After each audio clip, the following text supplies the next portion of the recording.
Welcome back, everyone. My name is Joe. This is the Still Talking Podcast. We're here, episode 2, bringing on a new guest every single Wednesday. We have my very good friend. I'm welcoming Corey Santos. You still talking? I'm still talking. It's a thing we do all the Hey, time. everybody. Well, listen, I bring on Corey today. We have a lot to discuss. Sorry. I wanted to just dive right into it. Corey, you're a real estate agent with Revolve. Same with me. I wanted to go into the career choice we choose, right? How did we get there? What made our decision easier for us? What motivates us? And basically give any viewer the attempt at their life at me, whether it's real estate or they just jumping into any career. What is your insight on this, Corey? Give us a little story about you first.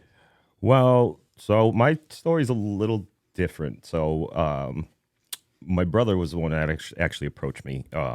I, as you know, had a long career in retail management, about 20 years. I was always jumping around. Like every couple of years, I would try to find something new. But it was And good old Wareham, right? yeah, exactly. But my brother approached me. He knew how miserable I was, so he approached me one day. He actually became friends with our broker, Dennis, and Revolve had helped him sell a house. And my brother collects people that way. You know, he likes to keep in touch with everyone. But he just approached me and he said, "Have you ever thought about real estate?" And my honest answer was, never once in my life. I literally had never given it any thought, and he just thought it would be a good fit for me. So I came and sat down and talked to Dennis, and I liked what I heard. I don't know if that's just his silver tongue, and the way Dennis the does way, have a way of convincing people. yeah. But ultimately, it took a little while to actually dive in. I had some things happen, life stuff happened, but once I did, I was happy I made the move. Yeah. No, and that's what everyone really says when they go after something that they think will work, right? The best thing to do is just go for it. I knew I wanted to do real estate when I was 16 years old. I saw a guy pulling up a Lambo. I said, I want to do what he's doing. You're not still 16? Yeah, I'm not still 16. I'm going on 13. I just turned 12 the other day, but we're getting there. And honestly, I mean, we're being honest, like 16, seeing a Lambo drive up, like that was my inspiration. That was my grasp. You're just saying it was your brother that said, hey. Yeah, like I said, it never crossed my radar. I was in this long-standing pattern of, starting at a new store, and a couple years in, I would be like, I'm out of here. I hate this place, and I would inevitably go and find another retail store to manage, and I just couldn't get it through my head. That definition of insanity, doing the same thing over and over. So it had never crossed my mind, and until he brought it up. But once I started thinking about it, I saw a lot of the similarities in what I was doing versus what I could do. A lot of the things that I'd learned over the years and how they would translate into this industry. So, like I said, once I actually sat down and spoke to some people in the business, I saw that it could be a good fit. That's good. And you were in more retail sales, right? Correct. For, like I said, for about 20 years. Yeah. And again, just looking back on it, I don't think I was ever happy. I was moving jobs every 2 years and doing the same thing. So, but I learned a lot, and I learned a lot of skills that translate well into this business, sales techniques and, customer service, really, and ultimately when it boils Which down I think to, you do a phenomenal job at. I mean, you're a key at follow it up. You have that kind of voice, that charisma that people bring to the table like that. It's crazy. and that's learned behavior. That's not, I mean, I guess a portion of it, you could say you were born with or whatever, but that's something that I cultivated over the years. You have to be able to kind of mold yourself to whoever's in front of you and kind of cater to them. So, a lot of those skills, like I said, do translate. Yeah. And you mentioned molding. I want to know, Corey, who was the inspiration? I know you talked to your brother got you into real estate, but who was a big role model getting you to switch from retail sales over to real estate? What was the big defining moment? Who was that? What was the motivation? I don't know if I could say that there was a role model per se. Like I said, I mentioned Dennis. Dennis has a tremendous success story. Although he's built different, he's not everybody can be a Dennis, but seeing the possibilities there, sitting down with, once I did come to Revolve part time and started sitting down with several of the people there, it was really more absorbing everything around me in the atmosphere. I wouldn't pinpoint one particular person, although I will tell a quick story of it was probably my second or third week at Revolve. And I'm listening to two of the agents talk, and they're talking so far over my head. They're like, I don't understand half the words that they're saying, and I'm trying to learn just the basic of the basic. And I'm going, God, I am so far behind. It's gonna take me so long to catch up. And I mentioned this to, I believe it was Corey Da Silva, and he just started laughing at me. And I was like, "What are you laughing at?" And he says, "He's only been in the business for 6 months." And it was actually that moment that made me realize I wasn't in over my head. Yeah. I wasn't overwhelmed. I wasn't behind. I just needed to put the time in, and sure enough, 5-6 months later, I was at that level, and I could understand everything in this business, and I could, really wrap my head around, everything that goes on. So Yeah. that was a kind of a pivotal moment. Well, that's huge, and I mean, I hear people talk all the time. You just think how uneducated they are, or maybe it's the opposite. And it's like, oh my God, these guys are talking about the most high level stuff, but when you actually get to know them, they're not talking high level at all. Yeah, exactly. You can sell the BS, on the front, but it's like I said, it was a pivotal moment for me. It let me know that this business was not too much for me. Yeah. Yeah. Well, that's good. So this kind of leads in my next one. I want to know some of the obstacles you had to overcome getting into real estate. I know from retail sales, that's more of like a salary paid position, maybe some commissions involved, but hopping into real estate, as we all know, we're waiting sometimes 3 months till our next deal even closes. What was some of the obstacles you faced when hopping into the industry? So that is a big one. The salary based, when you're used to getting a steady paycheck for 20 plus years, 25 years. I didn't even imagine that. Like 20 years, you're just going consistently getting paid, and you were in management positions too. So yeah. So well. I was doing well, but I had bad years too, depending on where I worked and that sort of thing. But there was that steady income.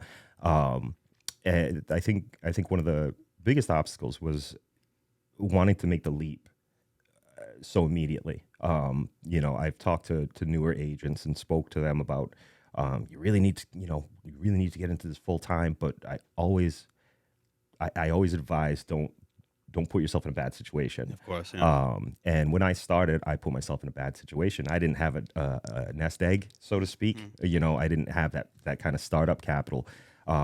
So I had to grind as hard as I could. Yeah. Well, and that's what got you there inevitably, right? Was just having to struggle. Yeah, and that's really what it is. You say that we might not get paid for 3 months or whatever, but that speaks to the business. That speaks to, well, yeah, you might not get paid on this one for 3 months. Go and get 2 more in the meantime. Yeah. If you're working hard and you're putting that work in, it won't matter because you're still going to need money in 3 months. Exactly. But that was big. That was big. If I could go back and do it all again. See, my time coming into Revolve, it was a 2-year process. This was your first brokerage, right? Correct. Okay. Correct. But it was a 2-year process. I sat down with Dennis in 2021. 2020. Pretty crap year. Well, yes and no, but I didn't know anything about the business, so I didn't know it's going to be crappy. But I sat down with him. I ended up quitting my full-time job. I went and picked up a pizza delivery job just to pay a couple of bills while I got my license, and I totaled my car. Nice. Yeah. I got in a pretty bad accident delivering pizzas. Luckily, it was on the way back, so the people still got the fed. Pizza, I was just going to say, did the pizza ever arrive at the house? Yeah, it did. It was on the way back, but I ended up without a vehicle, without any means to purchase a new vehicle, and I ended up having to go and pick up another job that I could Uber to, or I could hit bum rides to, and that sort of thing. So it really set me back. It was, like I said, it was a 2-year process. I even came in a year after I first met with Dennis just to remind him who I was, and then I was still planning on coming. You just had to get everything set up in your life. You had to get the car. You had to get the job. Correct. The financial support. And it was when I finally was able to purchase a new car. I just took the leap, and again, I probably would have done it a little bit differently, and made sure I had a little bit more of a landing, soft landing. That's actually my next question. So what strategies would you give the viewers watching this podcast for that leap? I know you mentioned, having that nest egg and then able to jump into real estate and not drown. Or do you recommend they go drown? Because, I mean, certainly, that's worked for a little bit in my life here and there, but I mean, sustainable. There's some people that just can't swim. I guess, no, you're 100% correct on that, and I think it really depends on the person. I think it depends on the person's particular situation. I think it depends on their personality.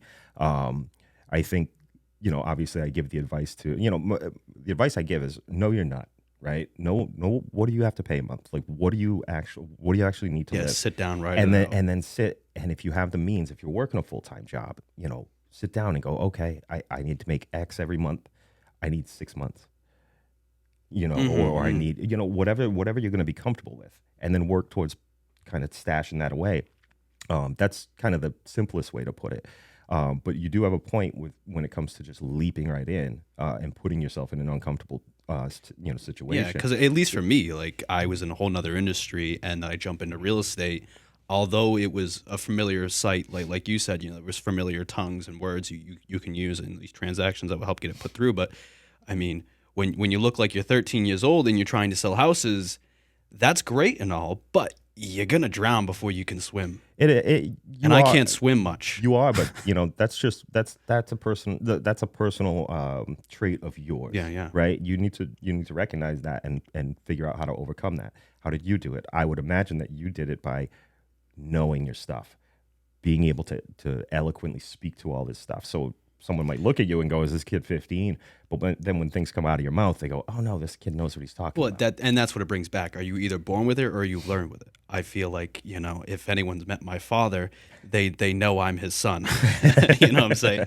The way we talk, the way we just, light up a smile every time we're around, regardless of the mood, it's something I feel like I was born with. I mean, sales is a whole nother thing that's learnable, and I'm 100% agreeing on 100%. that. Like, you have to learn these things in order to sell, but you can almost have a personality set up and do very well in real estate. Yeah, I think that Or any industry. No, 100%. And listen, different clients are going to react to different personalities. It's not like there's a one size fits all. But you're 100% correct. I think certain people are kind of not born with born for this, but their personality, their general personality translates well. And that leads to kind of an uncomfortable portion of this topic. I think a lot of people need to understand that you might get 3-6 months into this and find out it's not for you. Exactly. I years ago, I mean, when I was your age, really, not to date myself, but you're old. I am old. Thanks for letting everybody know. Years ago, I waited tables and I bartended for probably 7 years, and I made great money. But the thing is, every good waiter or bartender has a friend, and they look and they go, "Oh, Corey's making all this money. I'm going to go and do what he's going to do." And then they go and do it, and then they find out, and they go, "Why am I not making all this money?" Well, it's not for you. Yeah. You don't have that. That's the fear of missing out kind of deal. Huh? Correct. So and like I said, that is an uncomfortable portion of this. But there are going to be people that get into this industry and go, "Oh, this isn't for me." But it's hard to recognize, and it's hard to kind of.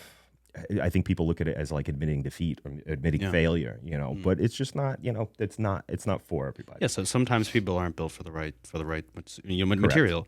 And so another thing I want to ask you, Corey, like, so what especially helped me, I'm going to step back a little bit here, but on the motivation of stepping into your career, what helped me a lot personally, and my question to you was, is it the family that helped you get there? I mean, I know you have a family, you have a son. Mm-hmm. You have all these great things. I just had myself, and I had my family, my mother and my father.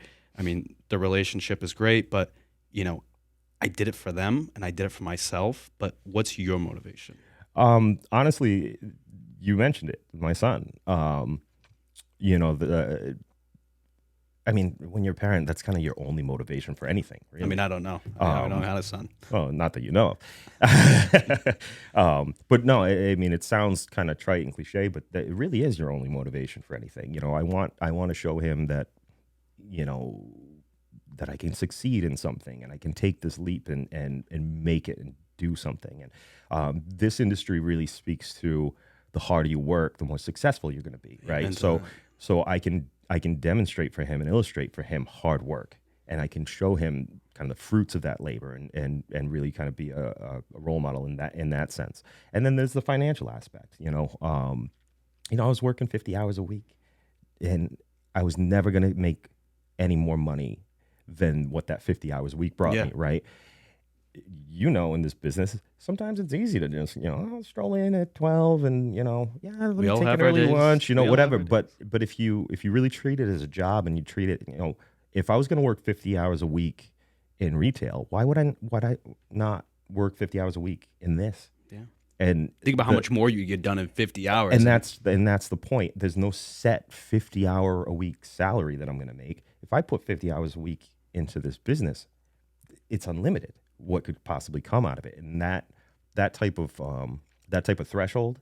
And I don't know about you. I know you had a different past, but when I got into this business and I started hearing numbers thrown around, not necessarily commissions and that sort of thing, but the amount of money that we're dealing with. I mean, I sold everything in my career, from furniture to video games to pharmacy.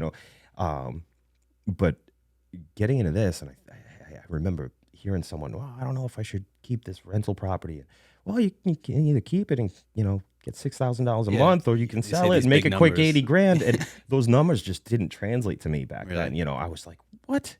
It was just making that. Yeah, exactly. And obviously that is a big motivating factor for me. I'm not materialistic. I like money. Yeah, who doesn't, right? I like to have it. So anyone that says they don't like money, they're lying. Yeah, 100%. 100%. So, that was a big thing. And then the freedom, the freedom to kind of set what you want to do, your schedule. You're not on someone else's time. Well, you're on the client's time, but you know what I mean. I have a routine. You see me in the office, multiple times a week. I'm there now 6 days a week. I've given myself a day off on Saturdays unless I have showings. Yeah. I've gotten to be able to do that guilt-free, which is something I couldn't do. But I'm there 6 days a week, and I have a schedule. Yes, I roll in at 11. But you're not leaving until it's like 8, 9, and no one's in the office. We've seen you in there, Corey. Exactly. So, but I like that. I like to be able to take the mornings to myself. I'm still getting to the office where it's prime calling hours, and and I can still get a lot done. And again, I'm not cutting out at 4:30. I'm not on attorney time. You know what I mean? But I like that freedom. I like the fact that I could cut out at 4:30 if I wanted to. Yeah. I got something to do. I get sorry, I can't come to that family function because I have a 9 to 5 shift on that. I love that. So there's so many things that I love about this industry. That actually leads right into this next segment. So we're talking now on more of the rewards you get when you go full time. I know everyone talks about making the move. I know everyone says, I'm going to do it. And when they actually do it, I mean, I can tell everyone just from watching this podcast, you're engaging with a little bit of myself and with our guest here, but the rewards you get from going towards your goals, and whether that's real estate is your career or it's, being a bartista, truly, it's whatever you want to do. When you make that move, in that moment, you experience the most happiness. And if you can remember that moment of happiness, and this is for me at least, Corey, when you remember that moment of happiness, it gets you through those struggling moments. Yep. Yeah. For me, it's looking back at what I was doing for 20 years, and just seeing the juxtaposition of what I'm doing now versus what I'm doing then. And listen, I've had my hard times in this industry, but I made a pact with myself when I first came here. I will never look for another job again, and it hasn't even crossed my mind, even in the worst of times. But one of this might not be a direct answer to the question, but I do remember when it became untenable to do both. And this was my aha moment as far as understanding that you need to be all in. You need to be, I like that, all in. You need to be all in. You need to be full time. And again, for everybody out there, don't put yourself in a bad situation. Make sure that you're set up to do this. You need your startup capital. You need your monthly nut. I don't want anybody going homeless trying to become a realtor, okay? But you absolutely need to put yourself in a position. You can't do anything 100% if you're doing more than one thing, okay? Now, I understand that everybody's situation is different, but for me, I was working at that job that I got after I crashed my car, and I was still enjoying the money that was coming in with the uncertainty of starting in real estate. But once I started putting deals together, I remember pulling into work for my shift, getting an email, having to walk in and say, sorry, I can't stay, and leaving because I had to go and address what was on that email because it was in the middle of closing a deal. The next day, go back in. As soon as I pulled in the park, the same thing happened. I had to walk back in, and it was at that moment I went, I can't do both. It's because you're too busy, right? I can't. And it's because in that moment you were all in on real estate at that point. 100%. And up until that point, I hadn't closed a single deal. But once I did, once I cut the cord with that other job, obviously that deal that I just referenced closed. I quickly closed 4 others, because I had the time and I had the dedicated bandwidth to real estate. I wasn't splitting my time. I wasn't splitting my attention. And I just had all the mental space in the world for this. And I think that makes the biggest difference. And you can attest to that. Yeah. There's plenty of people in our office that can attest to that. Once you cut that cord, you see the difference. Yeah. You 100% see the difference. Yeah. And as long as you're not treating this as a gimme job, as long as you're not like, I can come and go as I please. And that's not real estate. Yeah, exactly. As long as you're bringing the work ethic that you had in your previous career into this, I think you'll be fine.